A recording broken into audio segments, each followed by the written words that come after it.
Hello everyone, welcome to another video on the channel and welcome to another GT Sport Daily Race C strategy guide.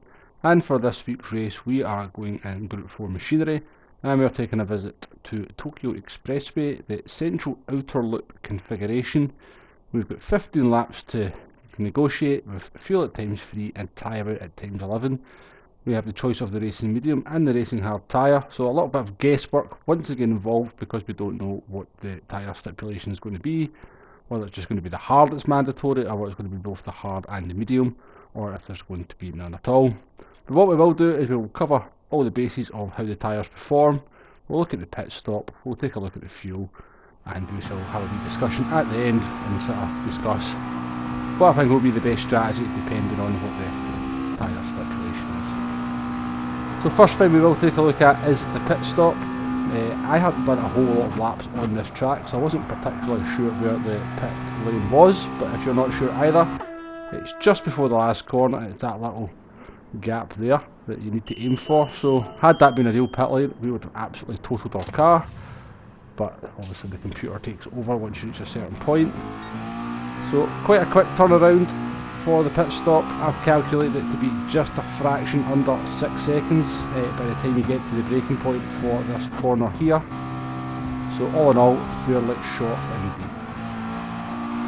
So we shall move on quickly and take a look at how the fuel's going to perform in this one. Fuel is at times 3.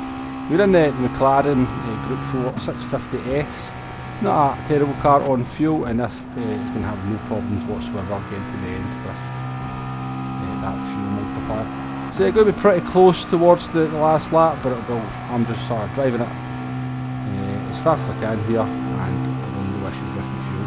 Obviously a very high speed course this one. There's a corner where you actually drop below 100 miles an hour, or maybe one, but a lot of full throttle.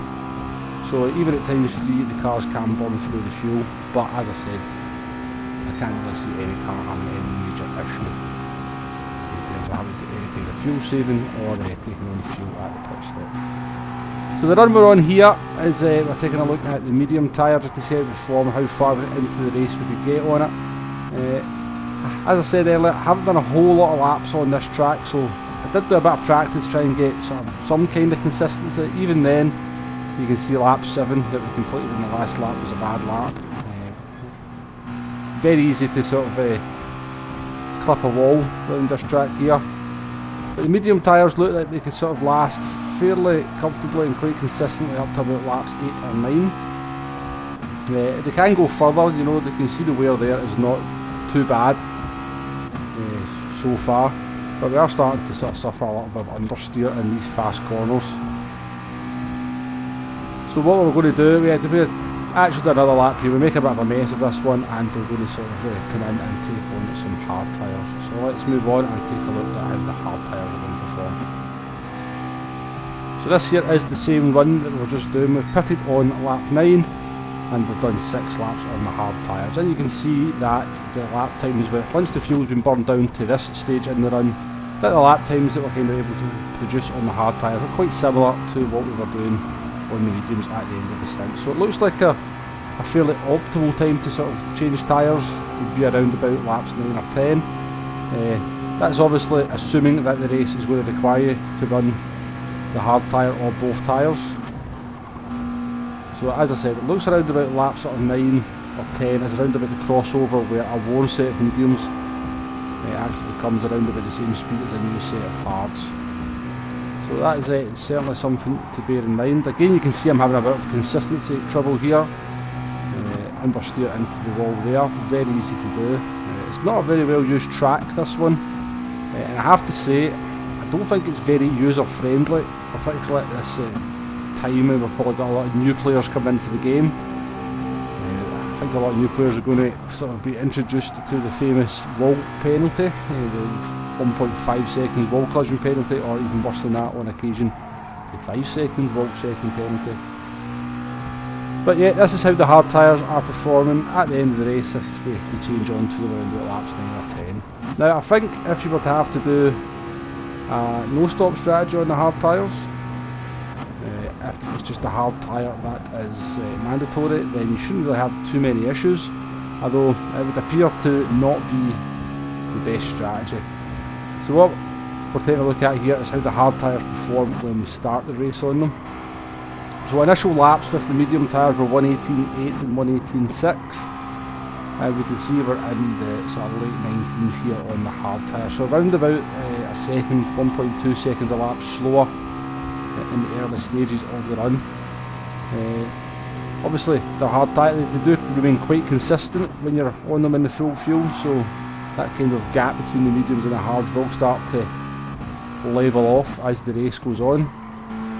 But as we seen earlier, the pit stop loss is only 5.8 seconds, so I just can't see it really being that much of a viable strategy in terms of lap time or sort of overall time to really be considering. But it is definitely possible, and if you do happen to do it, then really, at least you'll have a sort of idea of how much slower the tyres are going to be in the initial stages.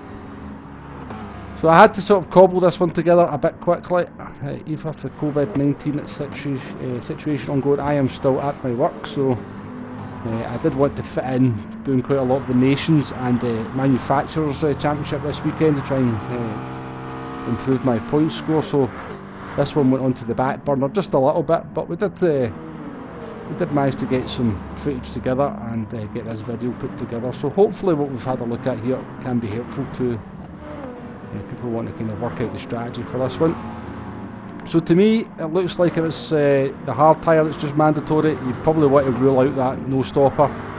Tyres are too slow in the initial stages, and the pit stop is obviously quite short. Had the pit stop maybe been about 10 seconds, it maybe just about came into play, but at 5.8 seconds I just think you're going to be losing too much time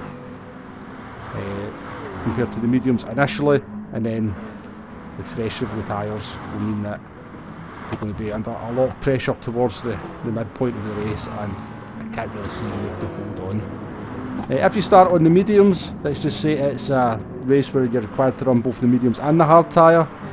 And if you start in the mediums, they look like they're pretty good to about laps 9 or 10. That seems to be where the crossover is, when the sort of hard tyre would be able to equal or match the pace of the mediums. As we already looked at, if you start on the hard tyres, you're going to be losing about a second a lap initially, so maybe if you do start on the hard tyres, you maybe want to be looking to pit about lap 4. As you've burned that fuel off, then you'll be able to do a longer stint on the mediums for the second period. So that's my thoughts for this one. Hopefully there's enough information in here for you to try to formulate a strategy. It definitely looks like a one-stopper to me based on the settings. As I said earlier, this one's all about consistency. If you can keep the car out the wall, then you're probably going to do okay. But I don't think it's a great track for racing on.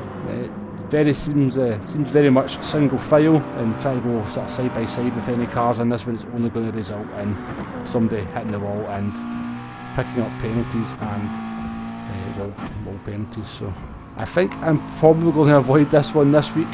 Hopefully we've got the new update coming Tuesday, maybe Wednesday or Thursday. I'm looking forward to that. So if you like what I'm doing on the channel, please hit that like button, please hit that subscribe button. I do appreciate all the support that you give me, all the positive comments, and it's only positive comments that I've ever had in any videos so far, so thank you very much for that. Good luck in this race if you go for it. Keep the car out the wall, don't go side by side with anyone because it's all going to end in disaster, and I shall see you on the next one. Goodbye now.